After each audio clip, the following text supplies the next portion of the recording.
and welcome to the Big Piece Ride and Run podcast. I'm your host, Dave Dolomite Martinez. You can call me D2.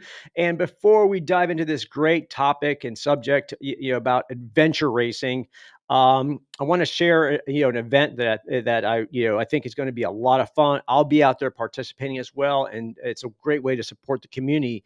But it's called the Bearings Bike Along, and it supports the work that Bearings Bike Works is doing. So if you're not familiar with Bearings, they're an organization that started up a kind of a small shop, and they now have a bigger, nice location. But what they've done is they take older bikes that have been donated, bikes that maybe are in disrepair, and they fix them up. But they also allow kids to earn those bikes, these young kids to work towards getting a free bike that they can use for, whether it's commuting to school, for exercise, because we all know that physical activity is something that's great for just mentally and physically.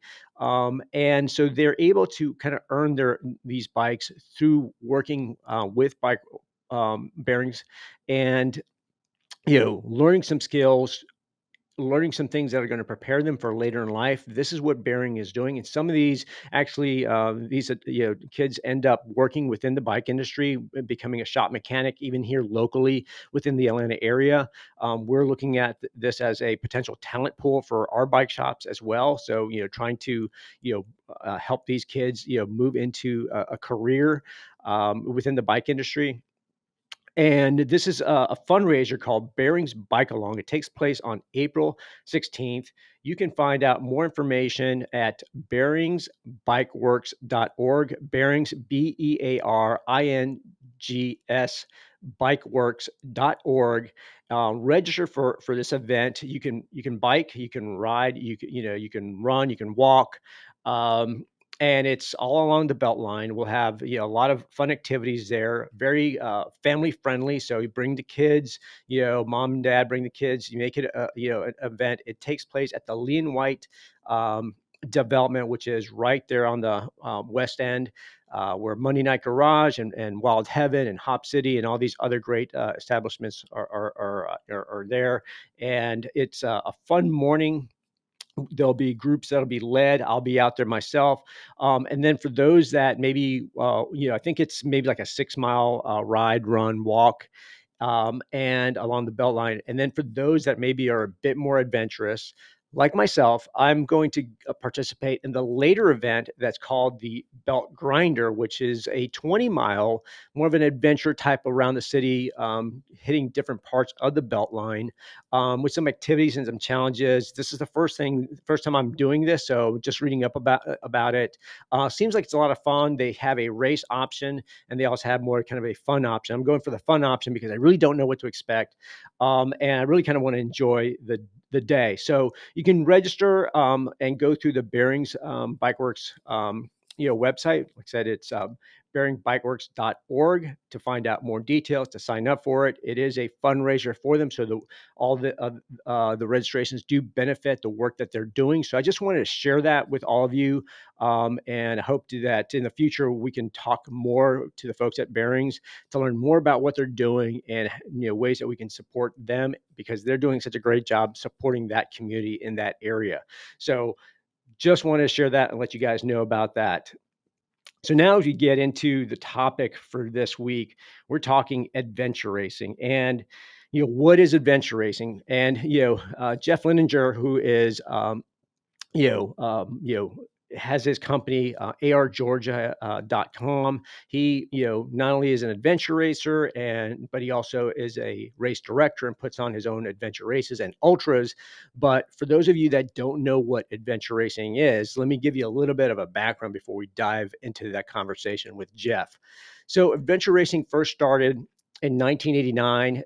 It was sort of kind of invented by the French, and then it's kind of Australia, New Zealand kind of really kind of ran with it. But the first adventure race was the Raid Galois. I believe I'm pronouncing that correctly. And it was held in New Zealand, and it was made up of various teams, all 5-person co-ed teams, and there were 8 to 12 days of racing with multiple checkpoints.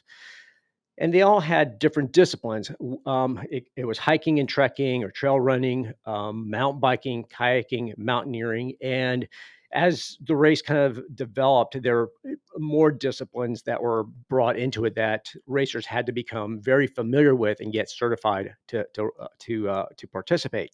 And that race ended up running from 1989 to 2003. Well, it's sort of kind of piqued an interest in journalists because it was kind of a new thing, and there was a journalist that wrote a book, and I actually bought the book years and years ago because I actually got into adventure racing and participated down in Florida, probably about 20 years ago. And the book is called "Surviving the Toughest Race on Earth," and it documents what the raid, as it's also was known as the raid Galois, was also just known as the raid, what it took to be a participant. And he sort of kind of embedded himself, and covered a couple of the races, and then he himself became a race participant and documented that in the book as well. So if you want to kind of learn a little bit more of what it takes, and that's a great book. You can find that on Amazon, and I'll put links in the show notes as to where to find that information. But what's interesting about that, because this book came out in 2011, there was other individuals, and you'll kind of see kind of how this kind of has kind of become even rolled into our current pop culture, because one of the participants in this race was a gentleman called Mark Burnett. And Mark Burnett then sort of licensed the race format and came up, which was called the Eco Challenge, and that ran from 1995 to 2002, and it aired on Discovery Channel and then later USA Network. That's where I kind of jumped in and kind of saw it, and a buddy of mine just really got just immersed in it and just was just so cool to see the cinematography, to be in these remote places, Madagascar and Fiji and New Zealand, British Columbia, and these remote places where it's areas were largely untouched by civilization. So very kind of self-sufficient type of races over multiple days, and we were really enthralled by that, and we decided we wanted to kind of get into that. And Mark Burnett, made that very popular through, the TV coverage on Discovery and then USA Network. And then later he became this, big time producer and came up with shows that you're probably not familiar with, like Survivor and, Shark Tank and all this. And that was kind of the start of reality TV, because he positioned these cameras and followed these participants around. So that was the birth of reality TV, which we now know today. So just that interaction of how people, work under pressure or under challenges made it just great television, and that continues today. So, it's one of those things that, like I said, um, it became very popular there in the kind of late 90s, early 2000s. And then I felt it sort of kind of died down because I moved away from Florida, where there was a little bit of a community of adventure races, and Florida sort of kind of maybe lended itself to it, maybe, but a lot of clubs. And when Eco Challenge sort of kind of disappeared, I lost kind of track of what was happening in adventure racing, and there wasn't a lot of that happening up here in Georgia when I moved up here.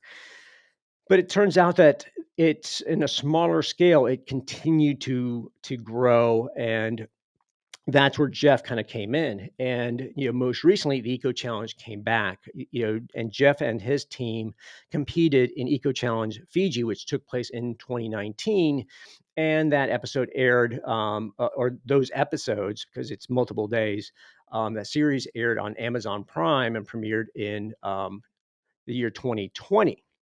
Um, and that was so it premiered like right during the pandemic, and all this was recorded before the pandemic, and it took place in Fiji. And because of the pandemic, they haven't quite continued that. It's sort of kind of stalled, but there are plans for there to be another Eco Challenge, and teams, will compete in Patagonia. Once again, very kind of rough terrain and just being very remote areas where it's, like I said, hiking, biking, orienteering, navigation, learning how to, use a map and a compass, and really using, certain skills and communication because you're working with a team under some very stressful and challenging type of conditions and environment, and trying to get from a start point to the end point.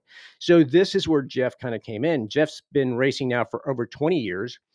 He started sometime in, I believe, in the early 2000s. So started as a racer, and then kind of saw what the community was all about, learned from that, started developing and designing race courses for some of the races that were happening in Florida, and eventually started his own company and took over some of the races that that sort of kind of get passed along, either because the race director kind of retires or is no longer interested, and he's kept adventure racing sort of kind of alive. And it's a very tight knit type of community, and it's one of those things that I think it's become, and because of Jeff, it's sort of become easier as an entry level, because 20 years ago you had to have a lot of your own gear if you really wanted to compete and be, very competitive. You had to have the lightest, canoes or kayaks, and that can get very expensive. And with Jeff, with his company, he supplies all that. Really, all you need is a pair of trail running shoes, um, and a desire to compete. Even if you don't have a mountain bike, he has those available, for racers. And so he shares a little bit in this conversation we have. So stay tuned. I mean, this is a really kind of unique niche type um, of activity, but I think it's can appeal to anyone that just has an adventurous spirit, anyone that is trying to challenge themselves to kind of push their limits, and maybe do it not as they do have solo categories, but to do it as a team, to work together as a team of 3 or 4 individuals to start a race, and go through all these various different challenges throughout, even in some businesses, it could be as short as a 10-hour race, but they have as many as these longer Eco Challenge type of races, where it could be up to 12 days. So if you're interested in kind of what that what is involved in that, and how to compete, and learn more about getting in and kind of creating this adventure, that is beyond just running, and also very fun, and you don't really have to have a whole lot of skills to do it, because it's just the way things are kind of organized now. It's not about it being the hardest and toughest. It's of course going to be challenging, but it's also designed. These racers are now designed to fulfill a lot of that adventurous spirit that people are kind of looking for these days. So stay tuned. We'll talk to Jeff right after this break. Welcome back to the Big Peach Ride and Run podcast. And I am excited to have Jeff Leininger here with us. He is a race director, has 20 years of racing and adventure racing experience, and as a race director putting on these events. And he has been on my radar now for a little bit over a year, when I kind of heard about the Eco Challenge coming back, and there was a local team here in Georgia, and that Jeff put that team together, had a team already kind of in place that he'd been competing with, and then found out also that he has a race company that puts on, not only adventure races, but also ultras and trail races here. So welcome, Jeff. Yeah, thanks. Thanks for having me.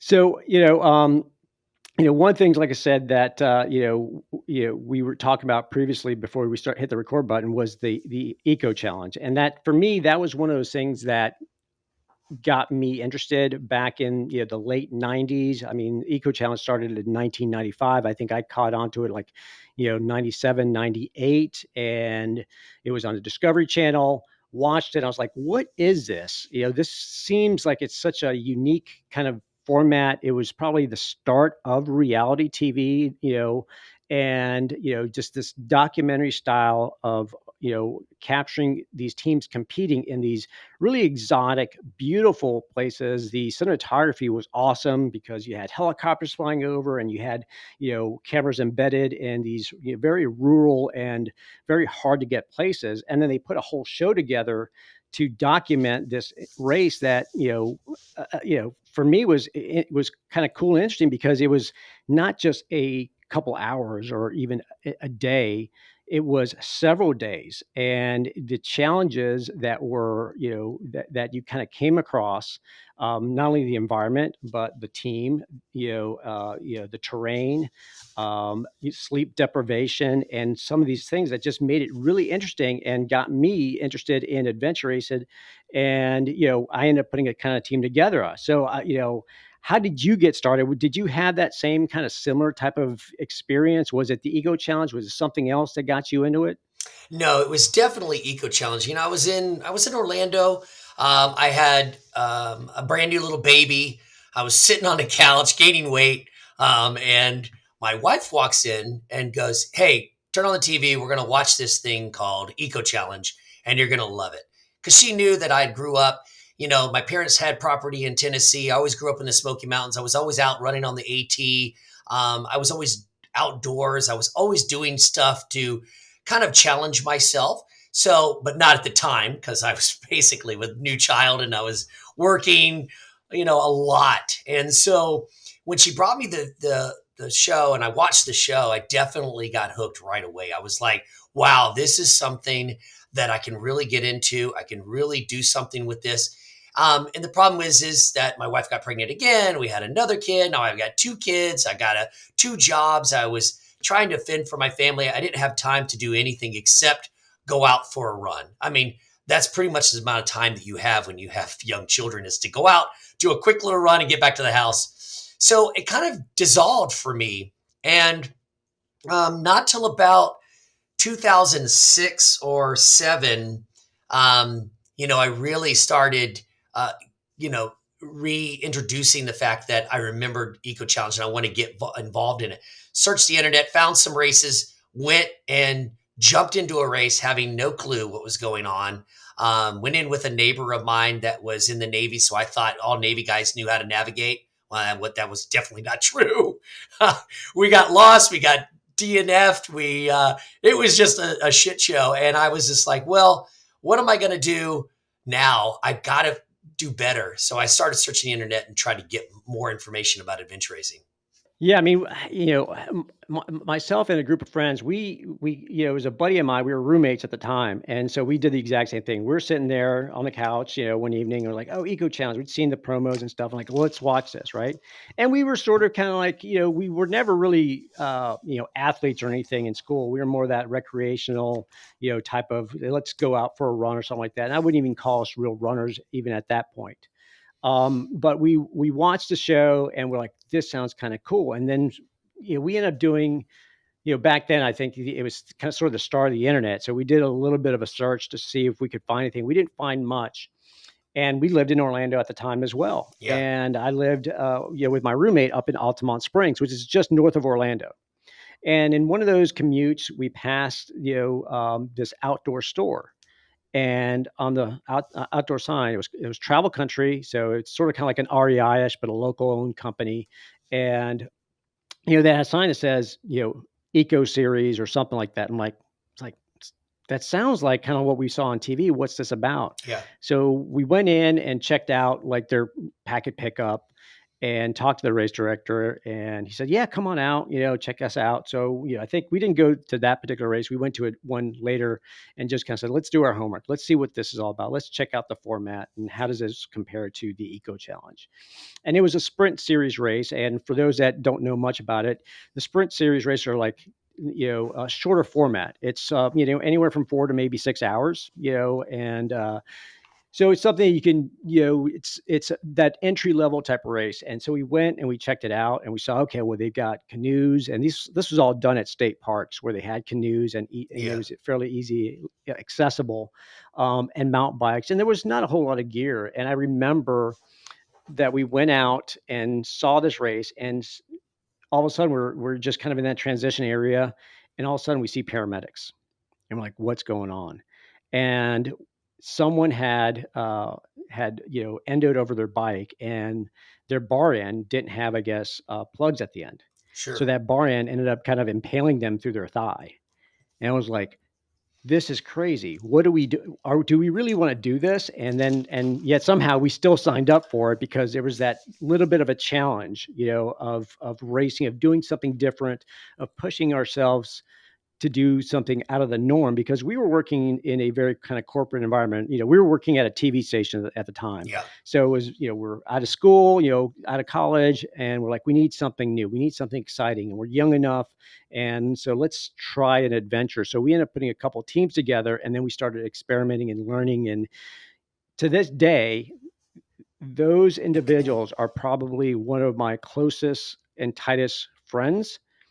That we're spread all over the country now, but we could pick up the phone, call each other, and get together because we spent so much time training. We would, on the weekends, we know, well, what's the next race? Oh, it's at that state park. Okay, well, let's plan a weekend or a couple weekends and let's go out, let's ride, you never knew the course. And that's part of the, intrigue of these races. You never know what to expect. You never know what the format it's going to be. You never know how you're going to start, what's in the middle, what surprise are going to come up. And for me, that was really kind of interesting for all of us. So we went out there and we spent weeks just mountain biking on different, parks and trails and sort of kind of doing kind of not even a formal training type of plan. It was more like, let's just get familiar with these disciplines without actually having any type of like training plan where, these days, if you're going to do anything, there's a specific, type of training plan. There's a, 10-week, 8-week, whatever it may be to whether you're running a 5K, a marathon, or whatever. We just went out and just like, let's just do it. Let's just, go in there and do it. So for us, it was very, very intriguing. And so we started doing that, and then all of a sudden, we stopped hearing about the Eco Challenge. Yeah. It sort of kind of died, it fizzled out, and there were other races as well. But as you kind of mentioned before we started recording, and as I did my research, it never really disappeared entirely. There are still other companies that were, putting on these events. Yeah. Eco Challenge did kind of come back in, you raced it in 2019 and it aired in 2020, and then the pandemic hit. So it's sort of kind of like on hold. I did see that they had registrations for their next one. I don't know if that has, actually came through, but I haven't seen any announcements. No, Patagonia hasn't opened up yet. Yeah. Oh, it hasn't. Yeah. Yeah. Okay. But it seems like this is, and as you mentioned earlier, it's sort of like this niche type of, you know, event, and so it sort of seems like it's, maybe once again with Eco Challenge, it's becoming popular. So tell us a little bit. I mean, so you got into the adventure racing and kind of learning. What are some of the races? I mean, it seems based on your bio, you've done over 100 of these races. Oh, now I've probably done over 200 now, probably in races. I haven't done as much racing in the last couple of years because the my company, which is growing, is putting on more races, so it eats up a lot of my time to then go out and go do other races. And I also took over races that I used to race. So race directors pretty much get burned out or financially have problems with trying to keep the racers coming to their event. They don't want the event to go away, so I've ended up taking over their event or purchasing their event, and those were races I used to race. So I don't race as much. My son does a lot more racing than I do now, but yeah, done a lot of races all over the country and all over the world. And when you talk about how there's some of your best friends are in adventure racing, it's absolutely 100% true. When you race with someone and you endure a challenge like an adventure race together, you've shared something, you've bonded during the event, and that's something that you can't ever take away. It's kind of like surviving a sinking ship with someone, and you survived it and you got to the island and you got rescued and you're friends forever, because that's how it kind of is for an adventure race. An adventure race isn't just the adventure of the race itself. It's also planning and preparing for the race is an adventure. Trying to find out information about an adventure race is an adventure. It's not just the race itself. So there's a lot of things that go involved. And when you partner up with someone and you take on that challenge together, there's a bonding experience. There's two different things that happen with people who jump right into an adventure race. They either jump in and they absolutely love it. And they're completely 100% addicted and they can't wait for the next event. And then there's the people that saw it on TV and said, that's what I want to go do. They come out and they just have a horrible time. They're like, this is not what we expected. And they're gone. That's really the two people that the kind of categories that of people that come into adventure racing. That's where they end up. They're either 100% addicted or they're gone. And it's just like anything else. When I watched golf as a kid, golf looks so easy. Like, well, these guys are just hitting a ball into a hole. They're just swinging every time the same. That's so easy. But you go out and try to play golf, it's completely difficult. And that's the same thing with adventure racing is, it's not as easy as it looks on TV. We've been doing it a long time. Obviously, if you watched Eco Challenge, the teams that are not experienced, you saw what happened to them. You saw how tough it was for them. So, that's kind of how I got into it, is watching that Eco Challenge. And now I'm kind of hooked into it because not only am a race director, I'm also a racer still. So I love it. I wouldn't exchange it for anything. Yeah, I mean, we'll dive a little bit deeper into the actual participation of it, because I do think there's some. I remember watching Eco Challenge as well, and watching some of these who you thought were experienced racers. You'd have the military guys, where it's a Navy SEAL or something like that, and you're like, oh well, yeah, of course they're going to win, and then it doesn't quite work out that way. It's not always about, the training. It's there's a lot more into it. It's not just the physical ability or the training. There's a lot more that goes into it. Um, but just getting back a little bit into kind of your story, so you were doing these races and you got hooked on it. At what point did you go from becoming a participant to then owning your own company and putting on these races? And what were the challenges? I mean, kind of going into that. Well, it was kind of like levels. So when I first started in adventure racing, every race was organized by a club. In Florida, you had CFAR, you had We CFAR over on the West Coast. Up here in Georgia, you had a club. So they were basically nonprofit, just clubs putting on races. However, if you go to a marathon or if you go to an Ironman, it's a completely professional setup. It's completely commercialized. There's very less headaches at those types of events compared to when you go to adventure racers. One, there's not a lot of information. You don't get a lot of information. It's difficult to learn. And I always thought, wow, we could do so much better in our sport than just a bunch of guys getting together and challenging themselves in black and white maps and good luck and who cares. I always thought it could grow, could be better. Greg Owens started Pangea Adventure Racing in Florida, and he set up that same format. He made it a business. It was his job. So he was one of the first ones to actually make it a business. So he started a business format, and he did very, very well for about 5 to 6 years. And then he decided to get out. Me and a bunch of other adventure racers ended up purchasing Pangea and turning it into our business, which was Florida Extreme at the time. So Florida Extreme came around. I decided a long time ago that I was going to leave Florida at some point. I wanted to move back or not back, but up here to the mountains. I love the mountains. I wanted to get out of Florida. I've been there my whole life. I've done everything in Florida. So I decided, let's get out. When I first started with Pangea, I actually was a racer. Then I became a designer. So kind of like the next level is to be a designer. You want to know the guts of how adventure racing works.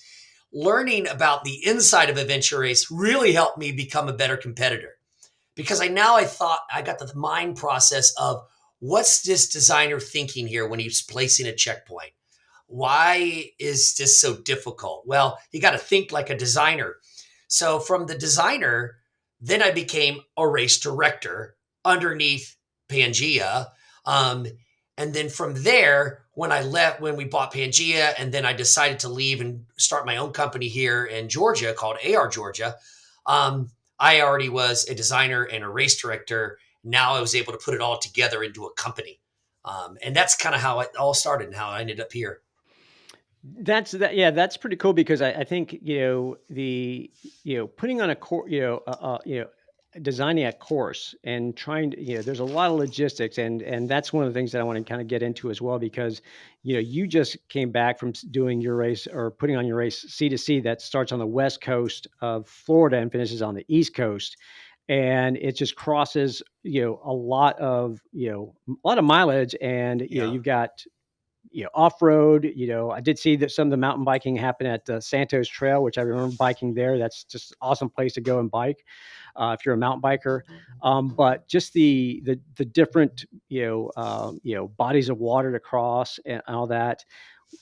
And I think if anyone you know anyone that's familiar with this podcast or is typically a runner knows kind of what that format is as a marathon or a 5K, and it's like closing the streets and maybe getting police permits and you get maybe having some EMTs and stuff, but it's a very small, very confined type of area, Yeah. that maybe at the most could be anywhere from 5 to 10 miles across in a city, you know but here we're talking about several hundred miles across an entire state. How do you go and kind of plan that? What are the things that you kind of go through as far as designing a course, but also ensuring the safety of the participants in this type of format of a race? Well, obviously I started out first racing the race. This year was our 23rd annual. I've been running it now for 4 years. So I did the race first just to understand what, obviously I wanted to challenge myself. I wanted to see if I can even finish the C to C. Um, then I kind of got an idea of how things work, how things are put together. The big challenge between an adventure race of this magnitude with coming from the West Coast to the East Coast is that it's a point to point.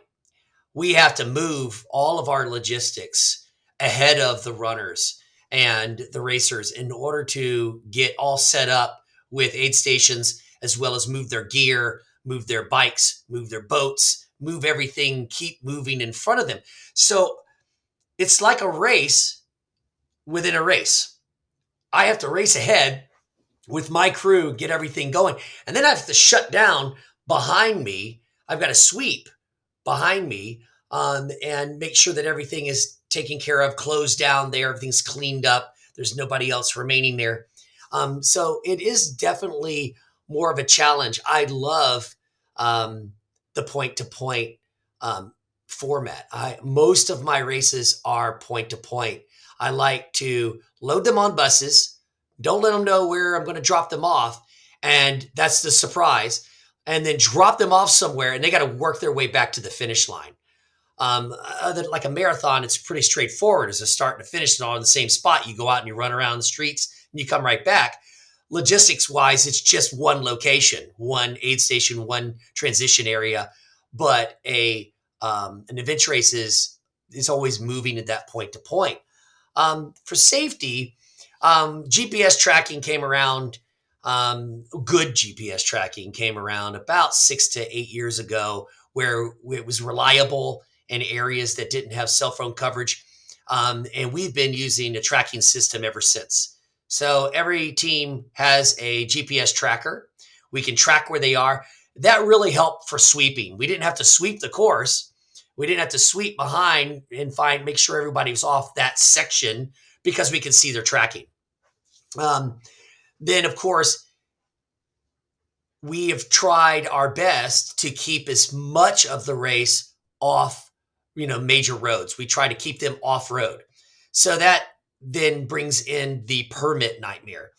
If you're in one little city and you're going to run on 8 different roads, you get a city permit, you get the police involved closing off the roads. You're basically dealing with one permit. The C to C has 39 permits from one coast to the other. Got to get permission to go through parks, which are then in counties, which you have to have a county permit, which go through a greenway, which you have to have a greenway permit, which goes through Santos, which you have to have. So there's multiple permits that have to be issued. But over the period of time of 23 years, we've kind of got it mastered down.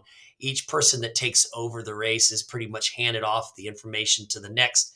And when I took over 4 years ago, I got a huge amount of help from the past race directors to be able to make sure that I had all the information needed to pull off that particular race. That's pretty cool. I mean, that it gets kind of passed, and it just kind of helps maintain the integrity and the quality of that race. I mean, that's sort of kind of unique, I think, from, I don't know that there's many other races that do that. Most races, I think, typically they either die out and kind of disappear, and it doesn't really kind of, that baton isn't kind of passed along. Yeah.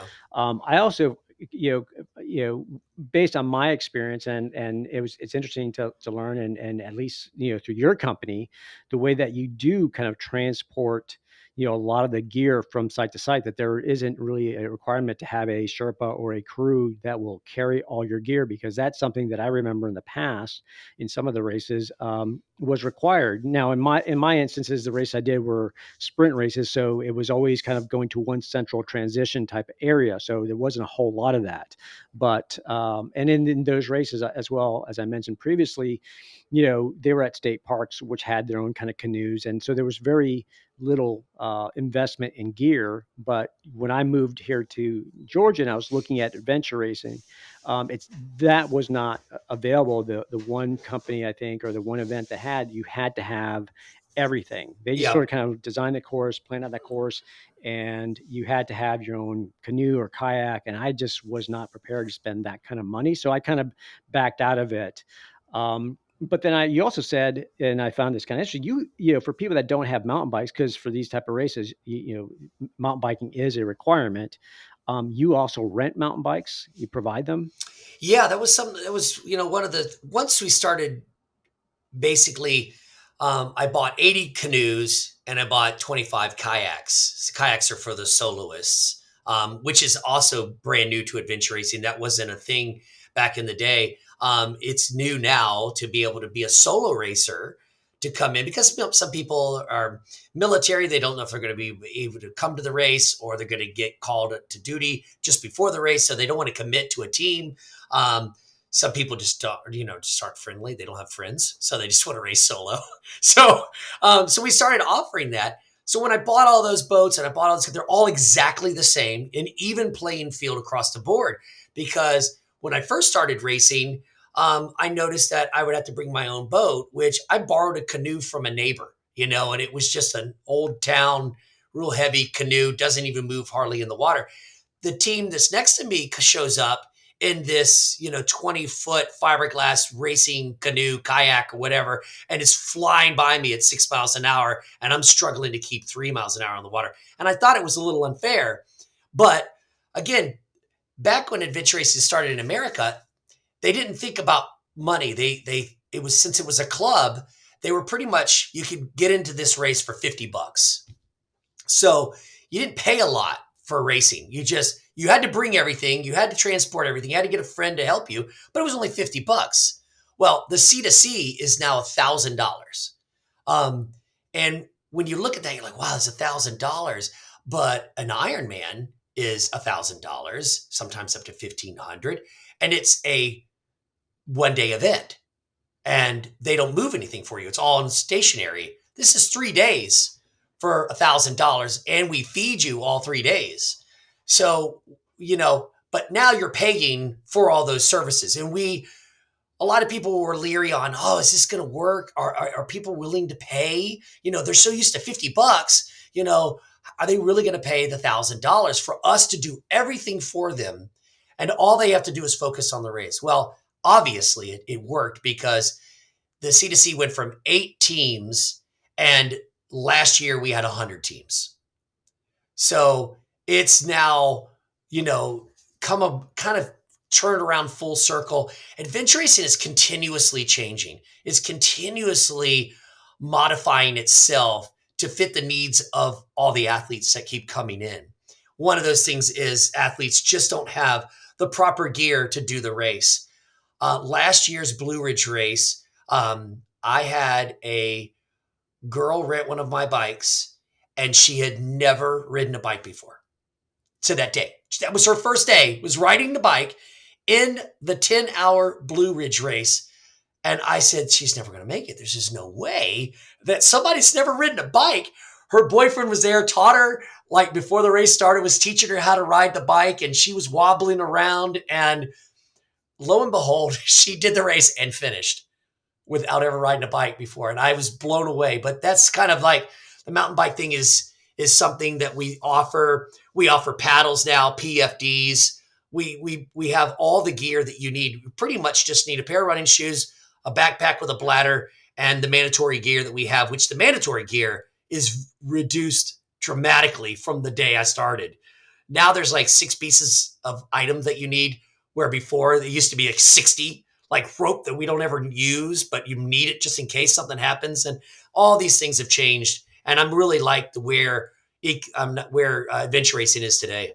Yeah, I mean, I was looking at, since you got onto that topic of gear, I kind of went through and looked at what you have listed on your website because you have different gear depending on the length of the race, Yeah. and it's all seems like it's all makes sense. It's nothing really extravagant. I mean, for the 6 to 12 hour race, you got to have the rules, the race instruction, and maps, and a compass, and that's something I think many people don't know about adventure racing. Is you got to learn how to read a compass and read a map and orienteering. You do allow cell phones. No GPS though. No Right. GPS devices or any foot pods or pedometers. Um, so how does the cell phone kind of play in? Because I mean, cell phones do have Google Maps and things like that. How do you police that if GPS devices are not allowed? Well, so the phone is there for emergency only. We basically mandatory that you turn it off and keep it in the off position, and it's sealed in a bag. If you open that bag, that's obviously was because of emergency, and not opening it up to find out where you are. And again, in the end, it's not like a competitive sport where there's prize money involved. Whoever wins first is going to get the same prize as the person who comes in last. It's really just a trophy, and that's it. So it's not as competitive. We want everybody to come out and have a great time. If you are super lost and you have to use your phone to get out of trouble, do it. We would rather have you do that and be safe than to just bury it and then you're just trekking off in the middle of nowhere for hours and days, and I got to go find you. Um, that's that's how we police that cell phone.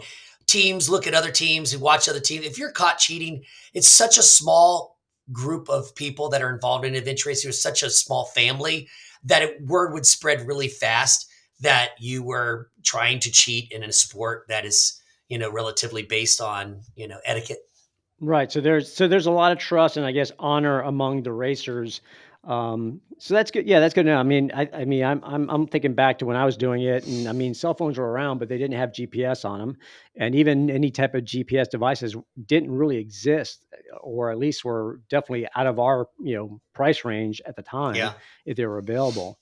So you require a knife, a first aid kit with duct tape. Duct tape was one of the things we always had, Yep. man. That just fixed so many things.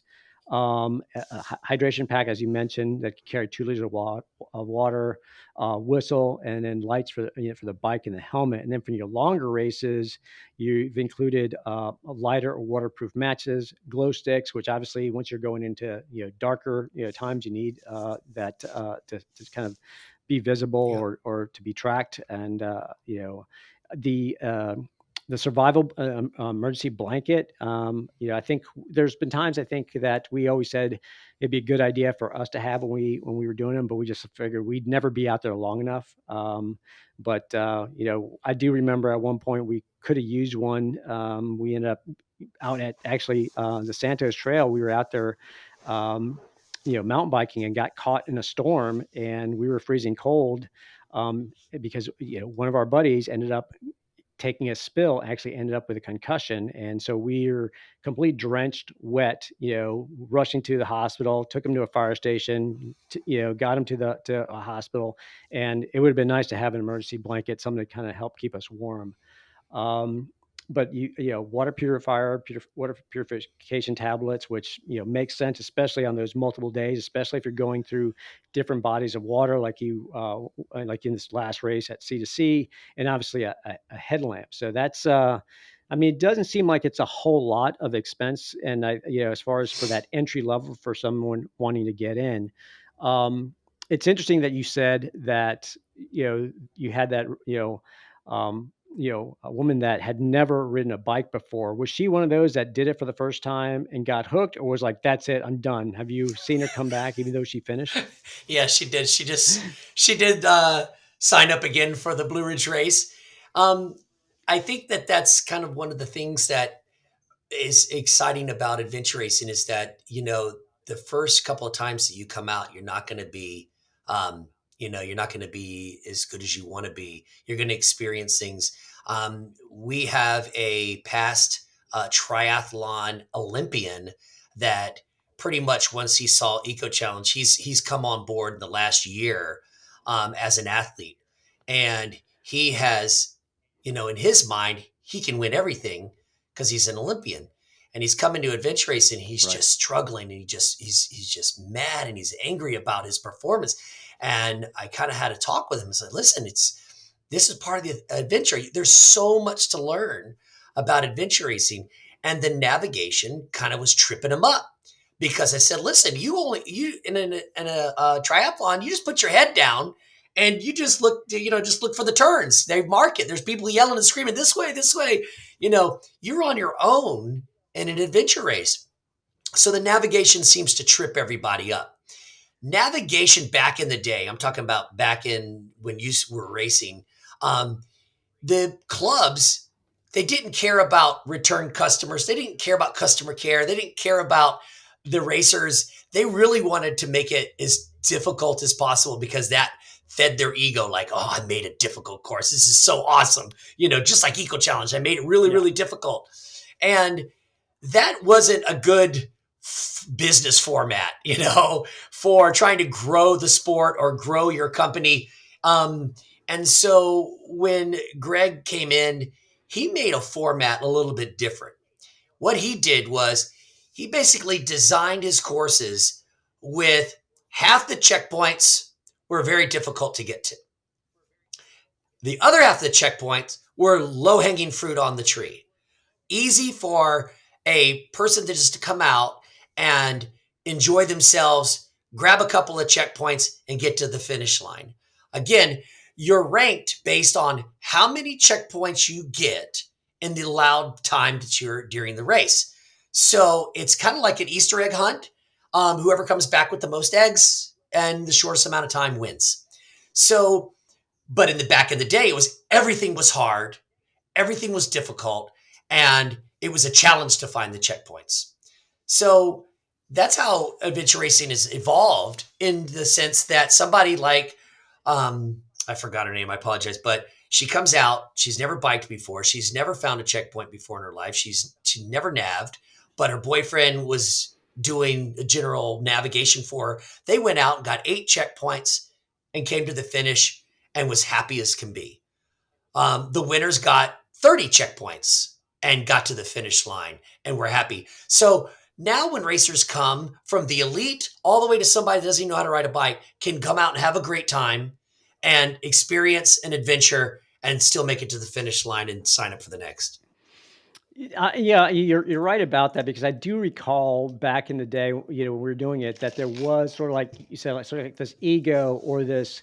They wanted the races to kind of appeal to those that were really kind of hardcore. The harder the race, the more kind of prestige, I guess, the race would be. And it appealed to some people, because like I said, a buddy of mine really wanted to suffer for whatever reason. He really wanted to suffer and wanted to do a really tough race. He wanted to go into sleep deprivation, and do a 24, 72 hour multi-day race, and there were some at that time that I remember that used names like, and I think now it's an ultra. I think it's Beast of the East Yep. was a adventure race at one point. I think now it's an ultra. But that was one that was supposedly one of the hardest on the East Coast that people sort of kind of like looked up to as sort of like, oh my God, that's the big one. I want to, and then someone else would come up and, oh no, that's the hardest one, right? And to a certain extent, that still exists a little bit, even in ultras, right? I mean, to get that golden ticket to Western States, to make it that harder race that had the most elevation change or whatever it is, it appeals to some people. Yeah. But I think you're right, is that it does prevent other people. It does intimidate people from stepping into this. And I think that's sort of kind of what I want to get into, because there's individuals that are listening to this podcast and going, man, these guys are crazy. Who would want to do this? Who would want to be sleep deprived? Who would want to invest in all this gear? And really, it's like you're sort of challenging just yourself, right? I mean, this is, and your team that you're putting together to compete. If you're putting a team together, Yeah. I don't know that I would recommend someone to go out and do this solo as a first timer. I guess it's possible, but I also feel that there's a little bit of, like you said, when you work with a team, there's a camaraderie, there's a bond that gets formed when you're going through these challenges, through these ups and downs, and you're working through problems. Because I do think that's the part that sort of kind of appealed to me about the Eco Challenge, um, was sort of kind of working through problems, working through issues, working through challenges that kind of came up, whether it was figuring out how to get over sleep deprivation, whether it was worrying about gear that broke down, whether it was like how to navigate, together, how to communicate. Because I do think that was the biggest part, when I watched the Eco Challenge and where teams failed, was the communication part, the willing to work together, and sort of kind of truly be a team to get across that finish line, because you have to cross together, in order to finish. It had to be a team. If you started out with 4 or 5 people, all 4 or 5 people had to kind of come in, at the same time, together. You couldn't leave anyone No. behind. So I found that to be really unique. And, if there was a team building type of exercise or something, that would be one that could determine whether that team, building worked or didn't work. It would either make you stronger, or you'd leave and you go, never talking to those people ever again. Horrible, worst experience. Have you seen that? I mean, has Oh that ever yeah. happened in any of your races where it's just like people just like short fuse, just very frustrated, and they just kind of, you know, got it, went against each other? Yeah, I think that was the appeal to Eco Challenge when it first came out. Was it was kind of, it was reality. He didn't sugarcoat anything. He brought people in to this event, into the race. And when Mark Burnett realized that this is real life, this is true, what they're doing, what they're going through, you're sharing the suck with your teammates. And in a marathon, an ultra, you're on your own. Yeah, you got people ringing bells and going, good job or whatever. But when you're really, truly alone out there pounding, you don't have anybody to share the suck with. And when an adventure race is, you have a team, you have the ability to share your problems with them. They can help you with it. You all have to work together to get to the finish line, because if one of you drops, you're all out. And so you really have to, one, pick a good teammate. And then secondly, you have to work those problems that come around. At any given point in time, I could be, hypothermia, or I could be dehydrated, or I haven't been eating. I feel, sad. I'm tired. I'm sleep deprived. And I could be having a bad time during the race. And then I need some help. Somebody carries my pack. Someone pushes me, pulls me, encourages me to go. Then it switches. Then I'm the one with all the energy and somebody else is going down. And you have to work that all the way through. When it comes to adventure racing, and when you pick teams and you have teammates, again, you're bonded together. It's this sharing of the experience which bonds everybody together, kind of like family. And just like a family, there's Yeah. family feuds. There's fighting within brothers and siblings and parents. You fight with your parents. Things go on just like that during a race. I've seen teams that have really had a meltdown during the race and are yelling and screaming and fighting and just having a horrible time during that race. Then at the end, they're hugging and kissing and apologizing and making up. And then basically they're on the phone the next week trying to figure out which race they're going to go to next. So, Well, I mean, I do think, like we said, this Eco Challenge sort of kind of started that reality TV series because I think what was what Mark Burnett just kind of discovered at that point is that people like seeing conflict and they like seeing those moments, those real moments when not everyone is getting along quite together. They like that conflict. So, he then went ahead and started Survivor, which I initially thought it was going to be more when it was announced that it was going to be more of like an eco challenge type of, but over a 30-day, month-long period where there would be more challenges. And they do throw that in there, but it's really more about the interaction between people and the conflicts and a little bit of that, strategizing as to who's going to win and the alliances that they yeah. do. And that's sort of kind of what has spurred that side of reality TV. And it's like sort of like we've seen so many others that have continued down that route of just doing reality TV show that way. Mm-hmm. Um, so getting back to let's talk about the race you did, the Eco Challenge Fiji. Um, so what was that like? I mean, time wise, what are we talking about here? I know I'd seen something as much as 11 days. Is that what the race was supposed to be? How long did it take you to do that race with your team? Well, it was scheduled for 12 days, 12 full days, 11 nights. And um, so that's what the original schedule was. The winners did it in 7.5, 8, somewhere around there. Um, so they basically have this big window of how long it's going to be, and then teams have a deadline of that 12th day at 12 noon that you have to be finished. My team was going to finish in 10 days. However, we hit a dark zone, and a dark zone was the final kayak, sea kayak, out from the main island over to the smaller islands was a pretty good distance, and the seas were really really bad. So what they were doing was they weren't allowing any boats to go out at night because it made rescuing, it just basically was unsafe.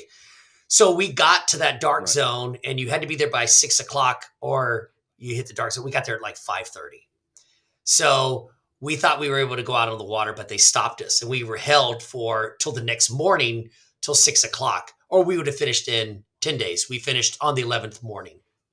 Wow. Yeah. I mean, obviously safety is a concern, and that makes sense if you're going out in the water completely in the dark, and if the conditions aren't great, then no one wants to do a rescue or put anyone in danger. So smart on them to do that. But just kind of let people kind of know and just think about that. Imagine, for those of you that have done a marathon, and whatever time that takes you, imagine doing a race that takes 10 or 11, 12 days to do. And what you would have to kind of go through, the ups and downs of having to, of racing over, a long distance. I mean, what was the mileage that you were covering? Do you know kind of on average, was it 10 miles a day, 20, 30? I guess depends on the terrain. No, it was 600 miles total.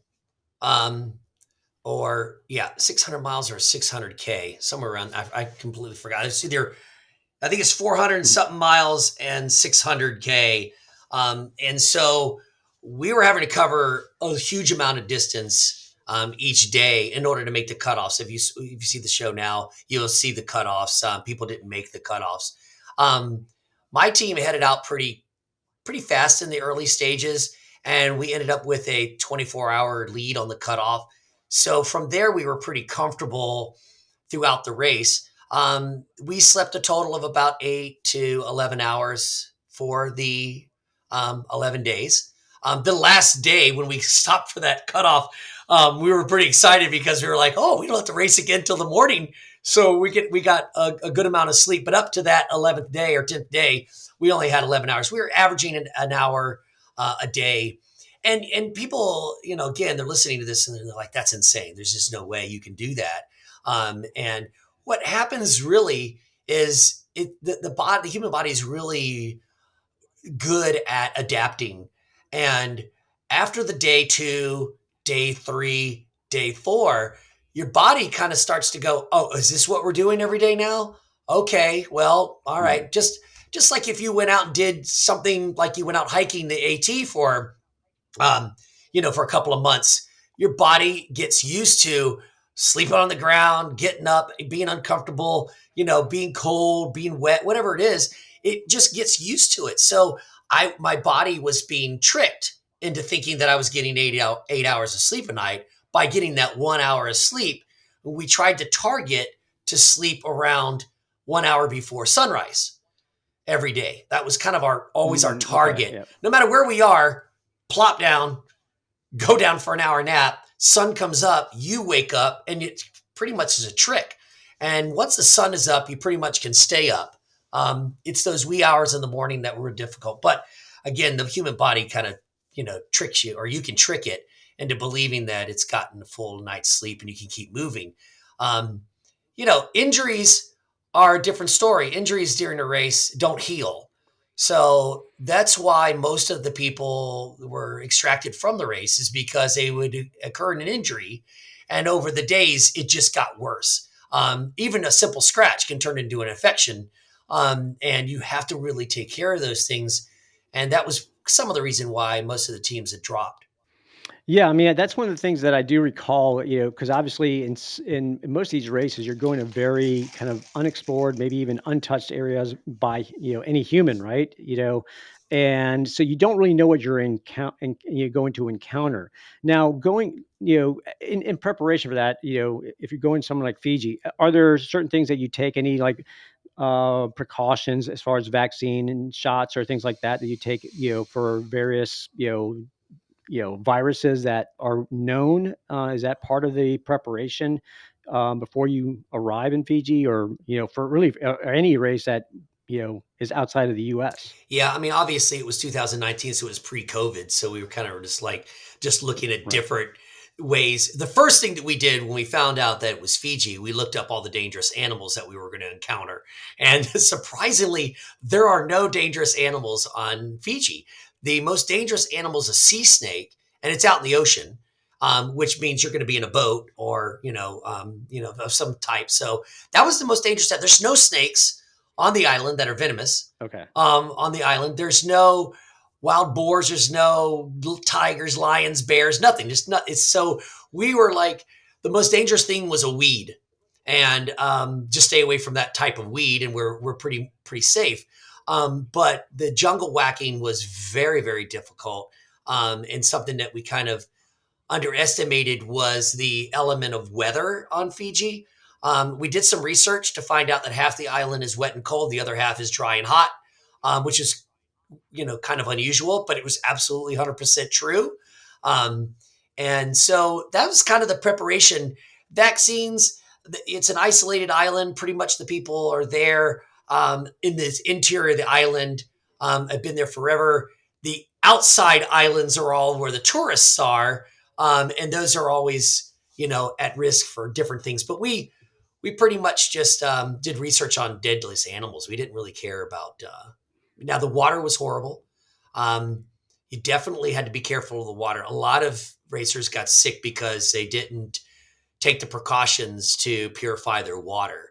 Um, Hmm. Unlike like here in Georgia, if I'm up high on a mountain, and there's a spring head coming up out of the mountain, I know that's untouched. There's nothing that can really contaminate it.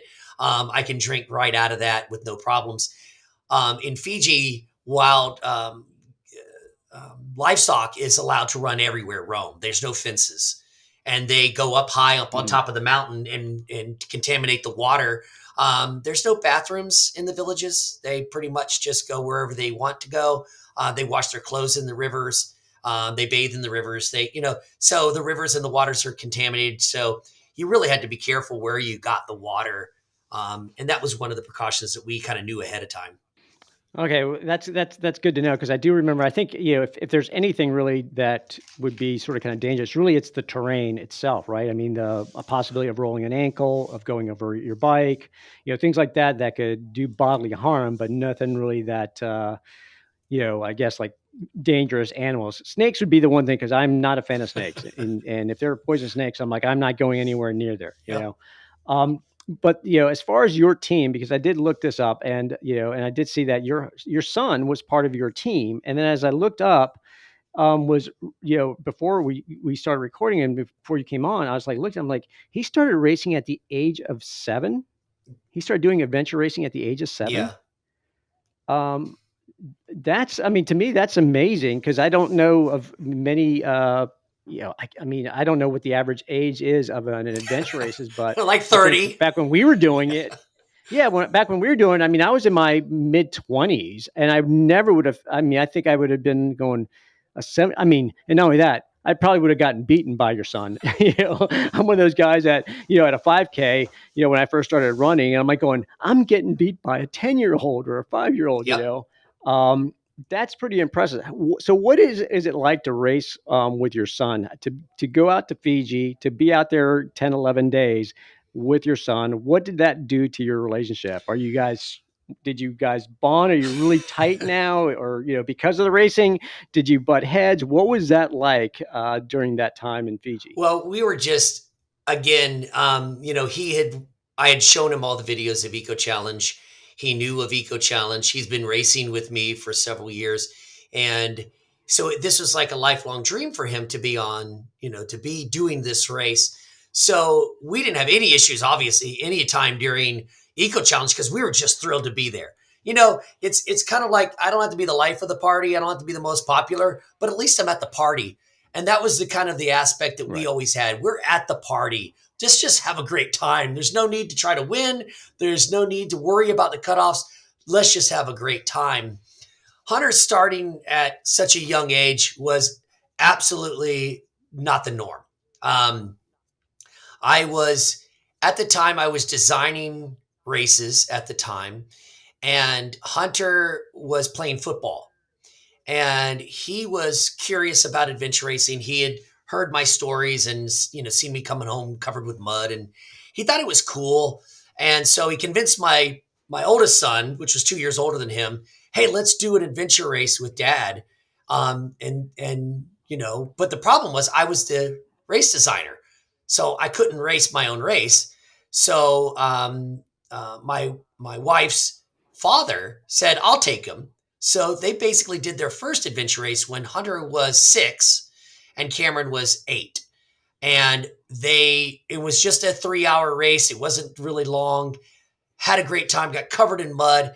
Hunter said, Dad, I loved it. I want to do another one. My oldest son said, yeah, I'm okay. I'm good with that. So Hunter kept pursuing and kept asking, and I felt nervous about taking him out there in the woods. In Florida we have gators, we have snakes, we have wild boars, we have wild people. There's just a lot of dangerous things in Florida, and I didn't feel comfortable at first, so I kept him to basically short races, um, and but I couldn't get rid of him. The kid just kept begging for more. I had to get the race directors to allow such a young person to come in. We had to do special insurance. I had to sign my life away, his life away. I had to do a lot of things because children just weren't racing. And then as he Right. got older, I ran into the same hurdles. Even when he was 13, I had to get special permission for a race. He did the Leadville, bike race, and we had to sneak him in as a 18-year-old female, even though he was 16 years old and he was a male. I had to do. He had long hair, and so I had to sneak him in as a registered racer, so he have a bib number. I had to do some tricks just to get him to be able to race. But now he's, head first doing really, really well. He actually won this year's C2C. And he was the youngest Awesome. at 20 to ever win it. The other person that won it was 24. So he's doing quite well now.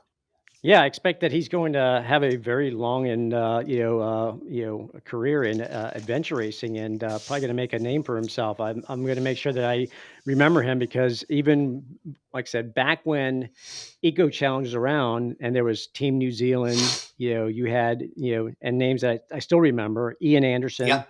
you know, Mike um, Closer. very Yeah. popular. Yep. Robin Benacasa. Hmm. These are names that just kind of popped up, and you'd see them every year at Eco Challenge, and then at other races, and then you still sort of kind of see him now in certain parts of our industry. I've seen Ian's name pop up. I think he's doing something technical or designing footwear or doing Yeah. something. I think I can't remember the last OCR. time. So he's involved with Um, OCR. So obstacle course racing. He's part of that federation. that's what Yep. it is. Yep, that's right. That's where I saw. I knew his name popped up recently. I saw his name pop up, and then I see Robin Benacasa as who I think she won. I think, or was she? Or, I She can't won remember Eco if Challenge in her team '99, won I or think, with Mike Closer yep, and Ian. And then she went off to Merrill yep. Zanfeld after that and started her team. And then Team Nike stayed with Mike Closer and Ian Abson. Yep, yep. So those are names that kind of have stayed with me. So I do think that I'm going to see Hunter's name, well, into the future, as far as these races and other things that he's going to get into. So let's not talk about some of the other things, because while you put on these adventure races, you also put on some other races. You did C2C, but you do a couple races here in Georgia. So coming up, looks like you've named this, I'm guessing, after your son, the Endurance Hunter 100 miles, 100K, coming up on April 9th. Let's see, this starts in downtown Blue Ridge and finishes up in Chatsworth, Georgia. So using the Benton MacKay and Pinhoti trails, and finishing up in Fort Mountain. Hmm. 22,000 feet of elevation gain. Now, I don't know. Yeah, I've done a couple ultras. I've never been one of those that kind of really kind of geek out on elevation gain, but I know Everest is 29,000 Yeah. feet, and this is just 7,000 shy of that. Is this like the most elevation gain? Is this like, how does that rank in compared to some of these other ultras? It's a little bit on the high end. There's 15,000 is kind of the middle. For a 100 miler, it all depends again on the design. If you have a 100 miler that you're doing 4 25-mile loops, and those 25-mile loops is really strenuous and really got a lot of gain, then it's pretty much that's what you're involved in. This is a point to point. So it's probably the Yep. most elevation gain for a point to point. You never step foot on a trail again after you've gone through it. So it is pretty high for a point to point. Hunter kind of came up with the idea. It's part of, he holds the FKT for, which is the fastest known time, if you don't know what that is, for the Benton MacKay trail, which is 288 miles. He set that record a year ago, and his one of his favorite spots is kind of like the stretch between Blue Ridge and connecting with the Pinhoti Trail. And then he just attempted the Pinhoti Trail record, which basically is that North Georgia section that he loves. He also loves the Fort Mountain trails. So him and I sat down. We said, "What are we going to do? Let's put together all three of those sections and see where it comes out." And it came out to be like 99 miles. So we were like, "Oh, no brainer. Let's make this a 100 miler." So, and Endurance Hunter is his brand. So I kind of struggled with sponsors to pick up the name of the race. And I just got fed up, and I said, screw it. I'm just going to give it to Hunter. It's going to be his race. And so now he's running with that.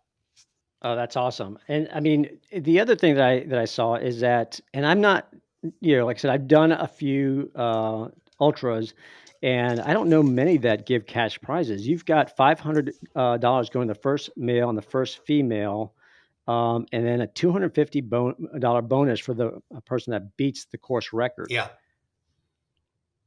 So yes, I mean, if you're a competitive, ultra runner, I'd say that's one to definitely put on your radar and go for it. I mean, said most times people are out there and they're like, just going out for, that, a medal, a placement and bragging rights, Yeah. right? Oh, and then you could throw the $300 for the Uh, next year's on there too. So if you can win, oh yeah, that's yeah. right. So if you can win, you get the 250, you get the 500. If you get the course records, it's 250, and you get the 300 for the next year. So it's definitely good value. I kind of wanted to, to get it out on people's radar was to kind of throw out a carrot. And we have a good sponsor that came in late, and they wanted to offer the cash prize. So I said, okay, no problem. We'll just throw in a cash prize for it. Yeah, I mean, I think that's pretty cool. So you've got that. You got the coming up. Then you got the Blue Ridge Adventure Race, May 6th through 7th. You got a 10-hour and a 24-hour race. That's the one that you mentioned that the one woman didn't know how to Right. ride a bike.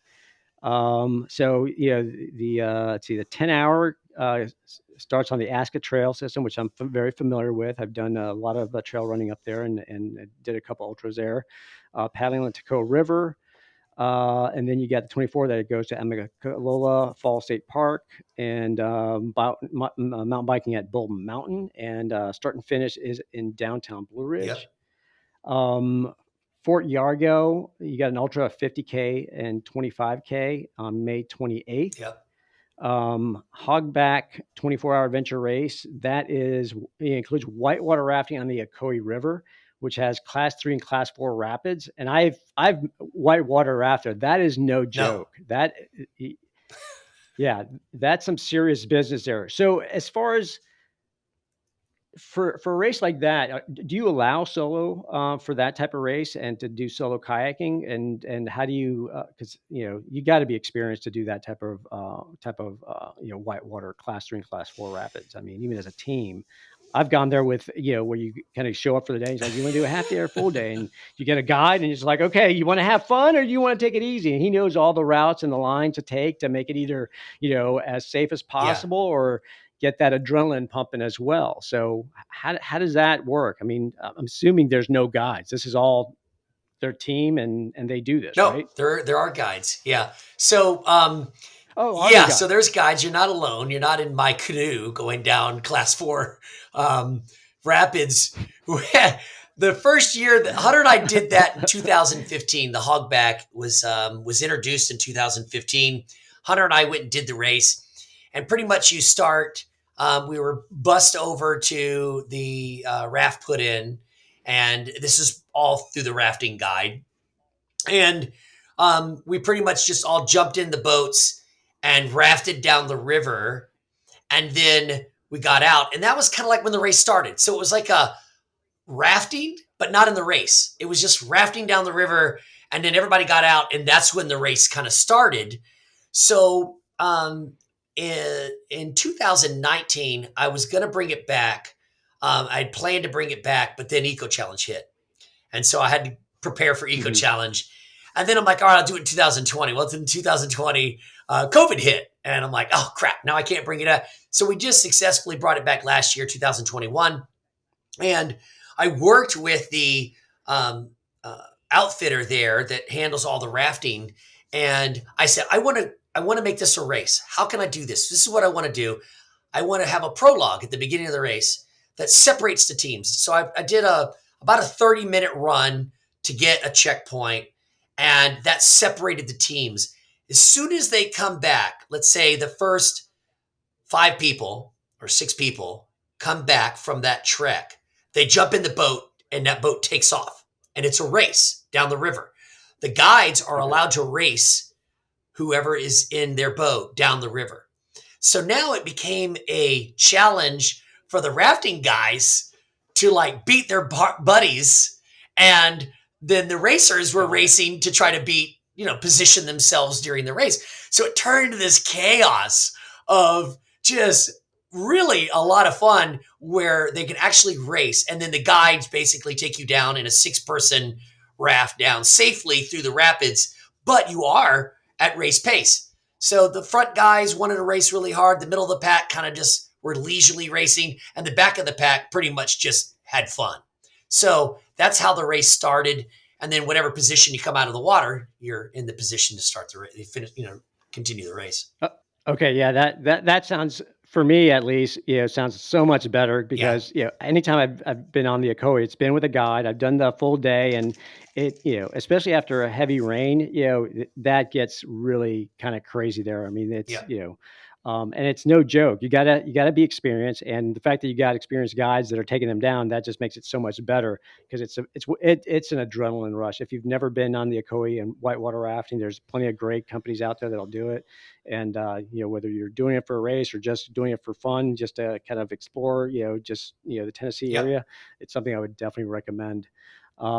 So that's kind of cool. And then a new race, I believe that you and I see that it's is that the one that sold out? Is the Expedition Colorado? yeah. So Hunter and I have been traveling back and forth to Colorado, pretty much um, for our training for Eco Challenge. Our teammate Katie lives in Boulder, and so when we were having to get certifications for Eco Challenge, we had to have whitewater rafting, where we actually, obviously, you saw in the show, we had to guide our own rafts. So the whitewater rafting company was out there. The rock climbing company that was giving us a certification was out there. So Hunter and I started going out and being part of Colorado, exploring. We always went in the wintertime, but we rarely went in the summer. We got enough things to do in the summer here. We didn't need to go to Colorado. But we fell in love with some areas up there: Breckenridge, Twin Lakes, Leadville. We really fell in love with that.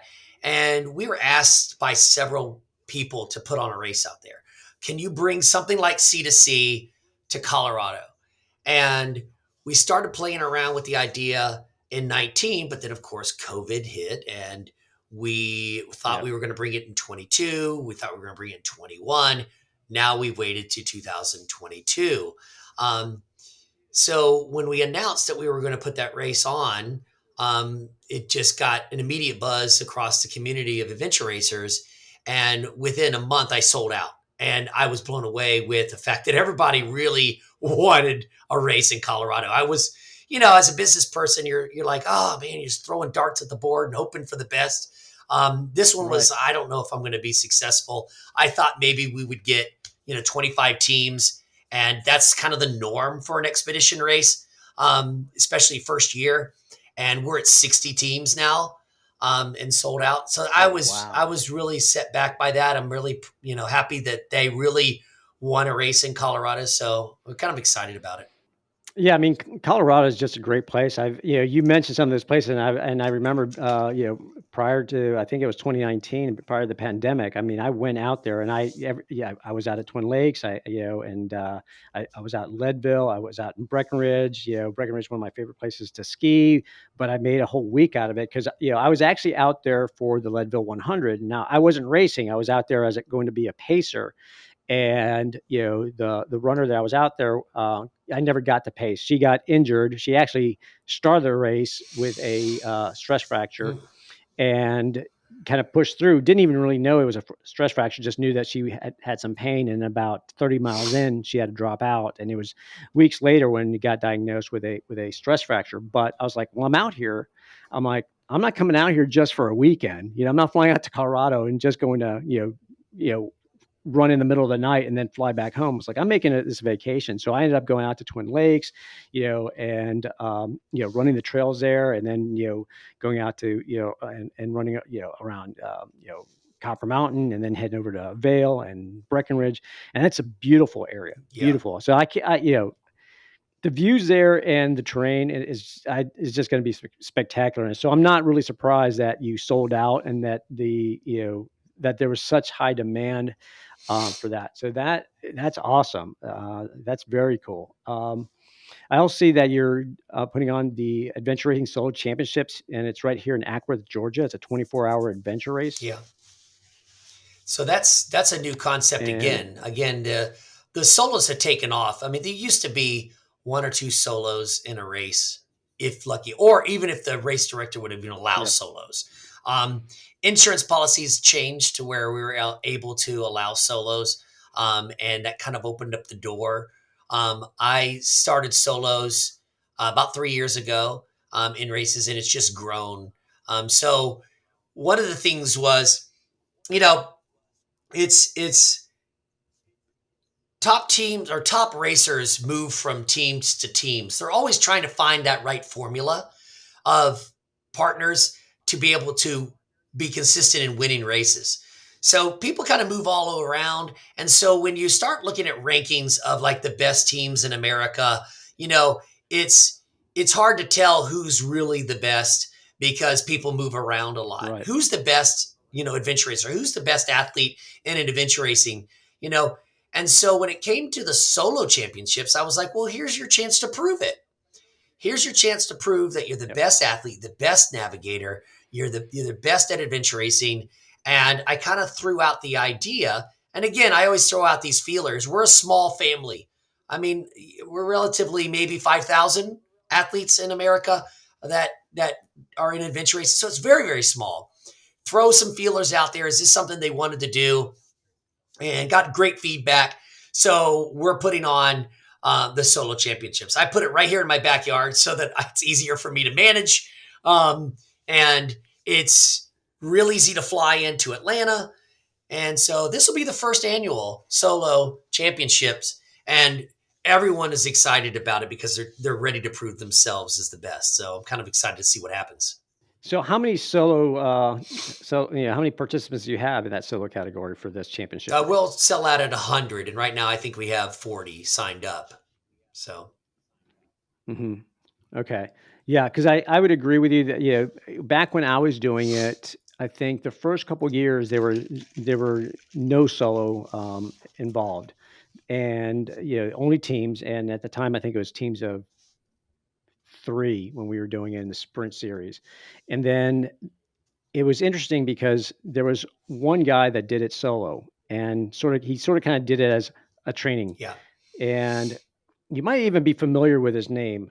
At the time, he was a captain, Blaine Blaine Reeves, Reeves, yeah. and yep. And so he was down in Florida, and he was, the guy was awesome. He did a couple of Eco Challenge. He did British Columbia. He did Australia, and so here we are, kind of, you know. I think we met him, at the first race that we went to kind of do recon and just kind of learn. And we see this guy who's out there by himself racing, and he's killing it, killing it. Yep. I mean, finishing way before everybody, anywhere from, almost an hour, and this is a sprint race. We're talking 4 to 6 hours. He's finishing, about an hour ahead of Yeah. everyone. And we talked to him and found out a little bit more about him. The race director told us about him, and he was just doing it as training. He wasn't competing. He was just like, I need a place to train. He's going out there and doing it. And then later they opened up the solo category. And so I'd been out there, as, on a team, and I just figured, you know what? I just want to see what this is like to go by myself. I just want to do something by myself and see how good am Yeah. I. And I remember going up to him, because obviously he was doing it solo, and he had registered for it. And I said, "Hey, I'm coming after you. I'm going solo." I'm like, "You and me." And he looked at me, and this, the nicest guy in the world, but the look he gave me was, and I can't remember what he said, but the look he gave me was like, I will eat you for lunch. It was Yeah. just that look. You know, and then he just kind of had this little kind of smile behind it that just kind of let you know that he was joking. And I'm like, and for that one, instant, I'm going, what did I What did just I just do? say? I just poked the bear. I just poked Yeah, the because he just bear, told you he was out there just He's training, and now you're threatening him. So now he's really going to smoke it. Yeah, but yeah, he was a great guy. We trained with him, a bit. Back then when we were going out as groups, we hook up with him and we go out and ride together. And then he moved. I think he moved out to Fayetteville, up in North Carolina, and we ended up. A buddy of ours moved out to Raleigh, and we ended up kind of connecting with him. At this point, it's probably 20 years ago, and we kind of went out and rode Yeah. again and connected. But really nice guy. But it was like, if that was the one time where I was like, what did I just do? I,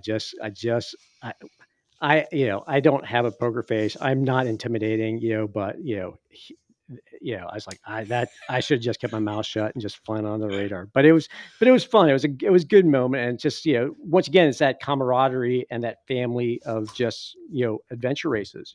Just um, so very, very Yeah. cool. I mean, you've got a lot of races. I mean, you got another adventure race up in Blairsville. You got the Blue Ridge Ultra in October. You got the Cauldron Adventure Race in White Springs. Although that's a TBD right now. Yeah. You got a couple in Florida that are TBDs. Yeah. Always TBD. We have to get our permitting first before we announce the race. Right. We don't want to take anyone's money. We don't want to sign anybody up and then have to change the date or change the location. So my permit team is working on that. And again, we're late October. We have hunting season in Florida, so it makes it a little bit more difficult to move things around. So we Right. have to deal with hunting season, and so that's the reason why it's TBD at this point.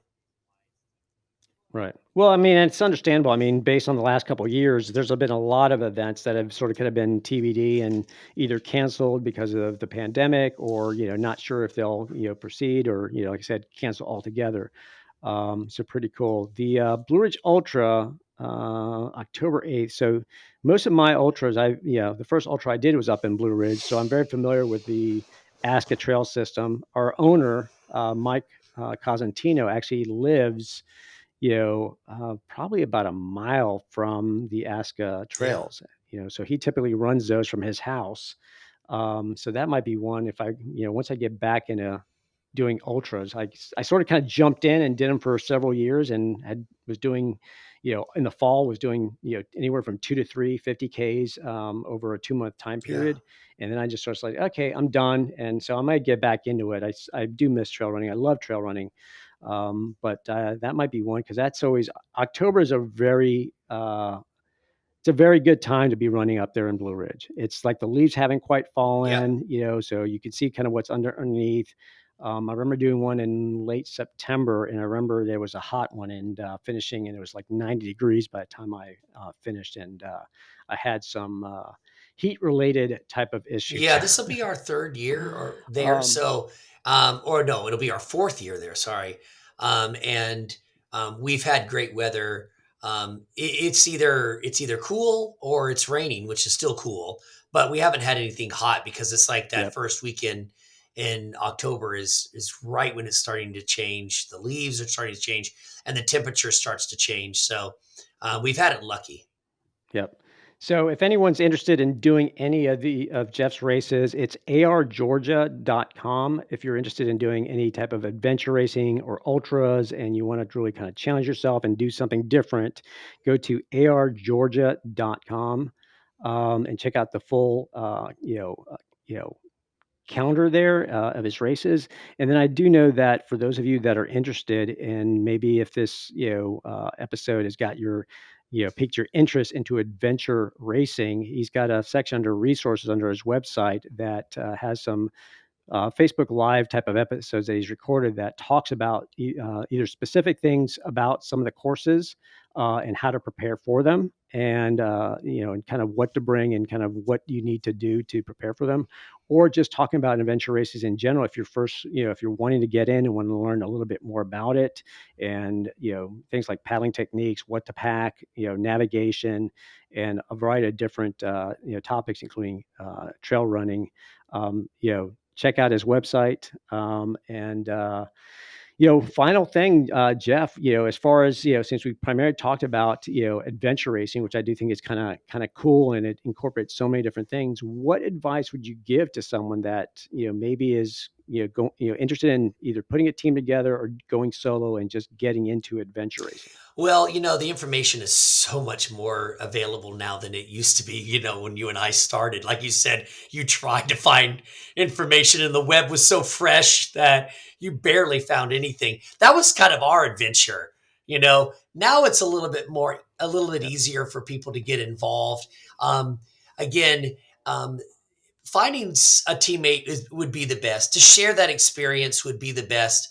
And then learning how to the basics of navigation. If you can do those two things, adventure race is okay for you. You can get into adventure racing, and again, don't go in with any expectations.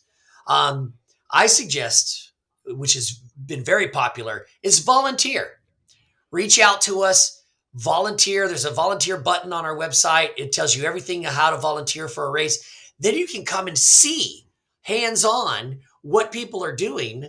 And then we have so many races that you can then plan for the next race. So volunteer at one coming up and then plan for something later in the year or, later this year to be involved. That's the best way to do it. And then you're basically side by side with my staff, you're side by side with volunteers, and you're watching the racers, seeing what they do, learning about the sport. Don't just jump in. You saw what happened. It just doesn't work when you just jump right in. You can jump right into a half marathon, throw some shoes on, grab a couple of goos, and go. But an adventure race, you really need to do some homework. And I think you need to go see an adventure race first before you just jump right in, because you don't want to go out and have a horrible experience, get lost, get frustrated, yell at your spouse, and then never do it again.